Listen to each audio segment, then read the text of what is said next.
దేవుని విల్లును ఎత్తిన రాముడే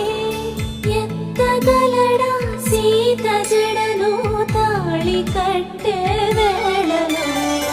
రామ చక్కని సీతకి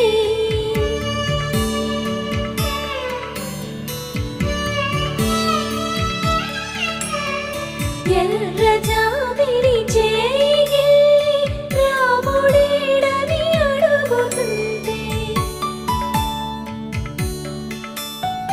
చూడలేదని పెదవి చెప్పే చెప్పలేమని కనులు చెప్పే నల్ల పూసైన